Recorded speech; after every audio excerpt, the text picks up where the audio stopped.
Hey, it's 2025. Can you believe it? Steam, gas, food, and fun. Lunch is at noon sharp. And now I want to bring in my producer, old Robert here. He's the guy that has done all of them. Oh, he's done 6 or 7 of them, haven't you? That's right, yeah. Too many of them, but they're all fun. They're all different. Looking for a good time today. Good time there. Always a good time here, yes.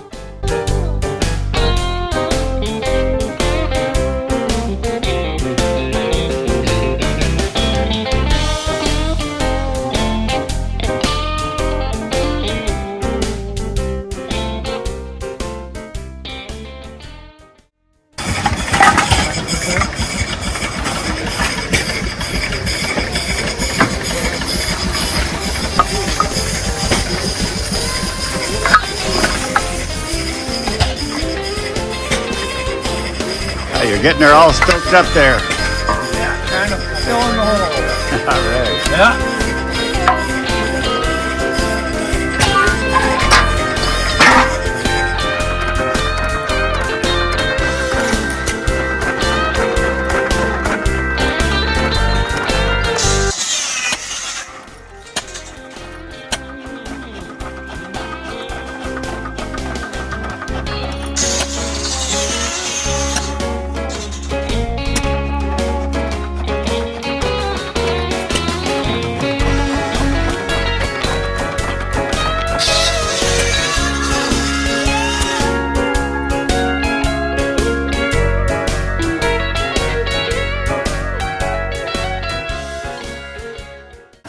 Tell me about this engine in particular. So this is a compound steam engine. It is 3-inch high pressure cylinder, a 5-inch low pressure cylinder, 4-inch stroke. Roughly 10 horsepower. And the propeller is a 24 by, I don't remember what the pitch is, which is pretty good size, but you have a low RPM but a lot of torque. In big ships, they did the triple expansion, and that was the technology that put sailing ships out of business, because now you could establish a schedule and reasonably keep to it. You could leave London and be in New York in 3 weeks or whatever. Sure. And it didn't matter what the wind was doing. That's great.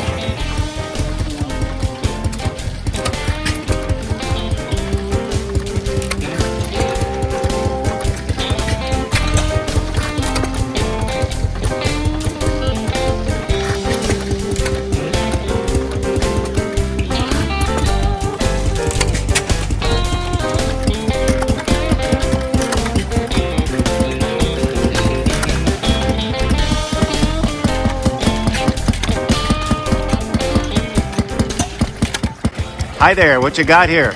I got a Star Drilling Machine Company engine. So what was this used for? It was used for drilling wells. Wow. Like how deep could they drill with this They thing? could drill 1,000 feet with this engine. Did they ever do horizontal drilling or it was all vertical? I think it was all vertical. Okay, and where was it located when it was being used? I'm not sure about that. Probably some here on the west side. Okay, what's your name, by the way? Louis Cooper. Okay, and where did you find this, Louis? This is part of my dad's collection. Oh, really? I'm not sure where he found it, Okay. but we've had it for 10 or 15 years. How many horse did you say already and I forgot? 18 horse. Okay. That's an amazing thing. How much does it weigh? Probably 1,200, 1,500 pounds. Oh, man. So you brought it over from where for today? From Lower Bridge. Okay, Yeah. great. Well, thanks so much for telling me about it. Oh, sure thing. All right. Hello there, Chris Olson. What do you got here? This is my dad's 57 Ranchero that I inherited. Okay. One owner car. I feel Wow. like I'm just taking care of it. Good. You're being a good steward of it. Right. Does it have its original engine or what? No, it's a 351 Windsor. Cleveland? Oh, Windsor. Okay. And it's got a Batman front end on it, basically a Mustang 2. Okay. It's got disc brakes. Wow. So it's sort of original looking. This was a car with no trim, and we shaved the door handles off it. Oh, I see. Right. Yeah. What about all the chrome stuff in there? Did he do that? Yeah. Yep. Wow, he did Yeah. a really nice job on that. Yeah. So, where was this car? Back in Minnesota. Oh, okay. He bought it new in '57. And Wow. drag raced it for a while with a different engine, a Hemi in it. Oh. And then, Oh, man. got drafted, went into the service for a couple of years, and then came out, took the car apart, and it sat that way for Few a long years. time. Okay. 45 years probably. So when did he have it back to kind of the original? About 7 years ago, he started driving it and he got it put back together and finished. Okay. It probably took him 10 years to get it all complete where he could Wow. drive it and get out of it. Yeah, me too.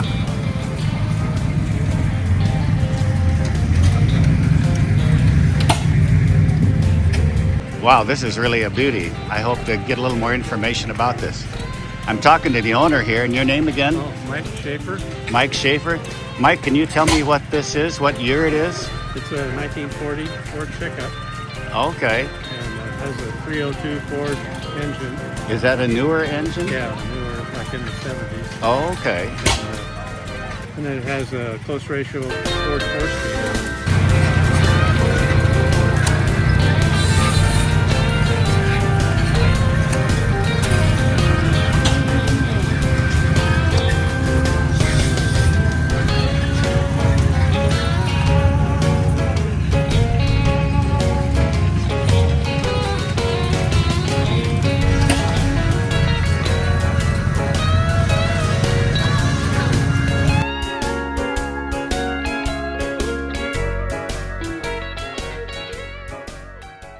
Wow, we got another beautiful truck here. I got to find out more about this thing.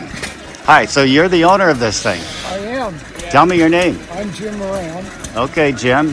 What can you tell me about it? Rose is a 1954 Chevy pickup. My dad bought it for $200 in 1973. I got it in '96 and just started working on it, putting it back together. And I've always loved the windows on these, and you say 46 through 55 had 47 to 55. 47 to 55 had those. They're really cool.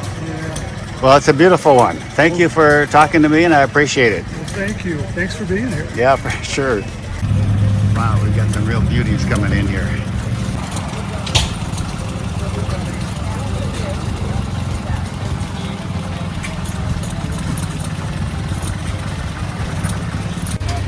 Oh, he did. Okay. There's some really cool cars coming in here today.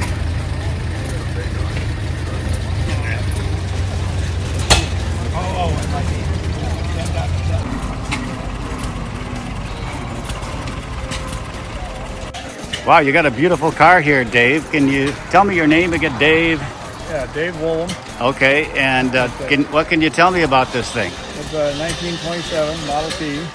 So you can get around town okay with this thing?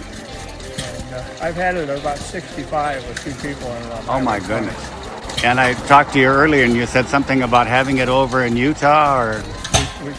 Three couples with Model Ts spent about a month in southern Utah and then coming up through Nevada. So did you get off the main highway? Well, yeah, as I say, we were never really on the main highways, but we did some.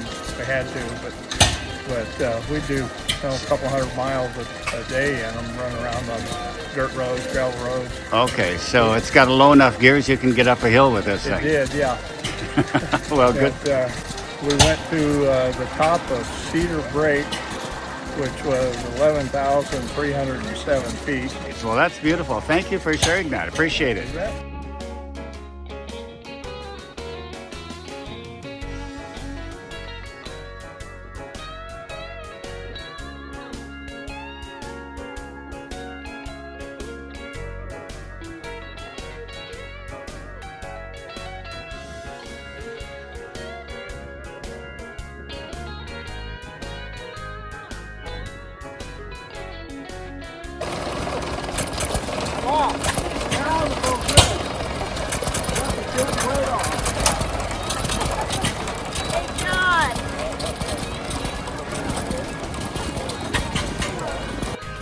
Hey, we got a great looking Alice Chalmers here.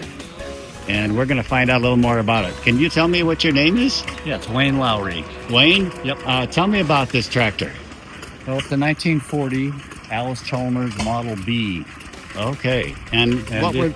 Go ahead. Well, it's a hand start only. So Oh, it is. It has no starter, no light, Uh-huh. no generator, just the magneto, and that's it. Okay. So is it hard to start up? No, it's not very hard at all. Okay. So not can at you all. crank it up and let me hear what Sure. it sounds like? You bet.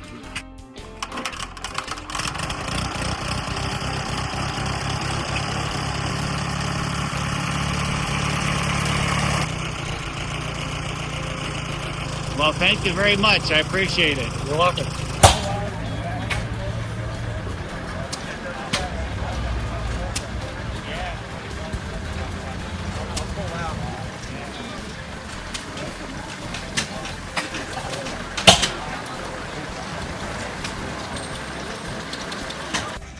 Wow, we've got another beautiful car here. This must be your car? Tom Keller, 1926 Ford Model T touring car. A touring car would be different than like what Well, else? the Roadster's a two-seater. Touring car has a back seat. Oh, okay. Okay. They also had sedans back then too. So And how'd you? coupes. Yeah. So how'd you come across this thing? Craigslist. Oh, really? Yeah, it was in Vancouver, Washington. Uh huh. I went up and looked at it. It was very sick. It wouldn't even run. Wow. My friend and I went up there and we made it run. At that point, when I checked into it, it ended up costing me a whole motor. Wow. So Okay. we rebuilt a separate motor for it. 2020, I put a new top on it.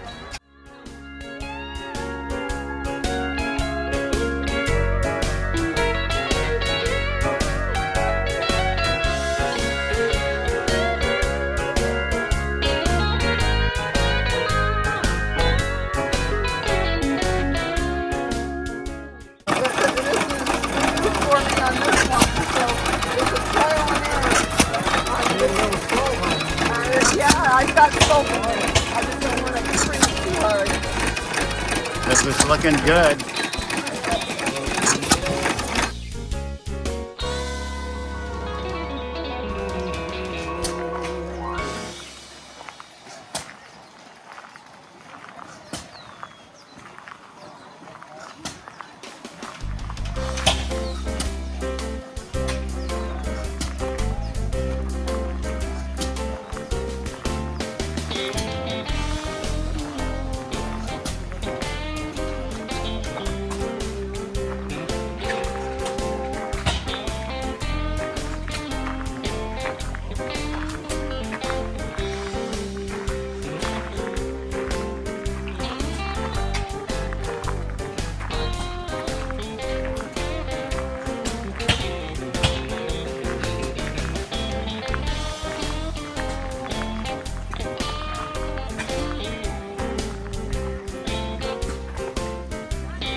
You're going to be on TV. I don't think you need our faces. You'll be on YouTube in a few weeks. Oh, nice. Did you know that or did you not know that? I did not know that. I kind of mentioned it because if you didn't want me to do this, I wouldn't put you in the video. Well, I'm not wanted by anybody. I have no warrants out for my okay. for me, so Yeah, I never think did. I'll be okay. Didn't see your picture in the post office. No, Oh, this is great. The test then. Yes, we did. I'm moving those hardcore ones over, and then I need to go check it. You go.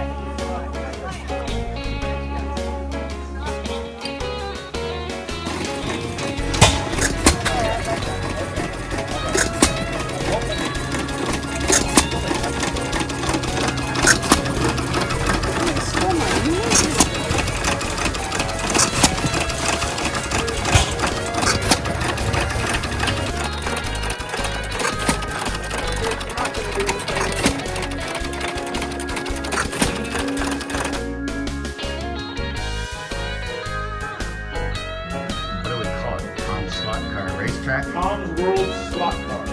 Kurt, tell me what you do. Well, basically, Tom and I have been doing this together since '88. So what do we got here, Kurt?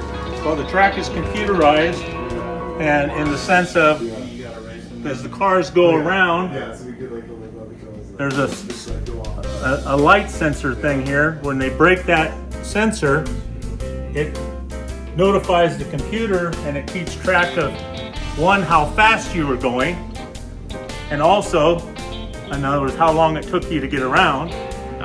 And it keeps track of the laps, how many times you've gone around. Wow. And so you can go all the way down this straightaway, do that turn, and then.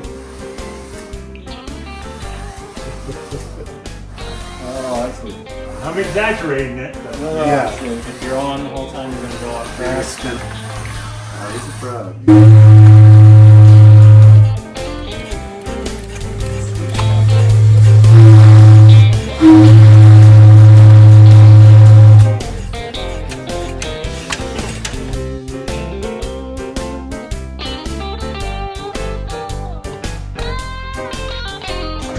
And here's the big old Murray, coreless. Got it running up.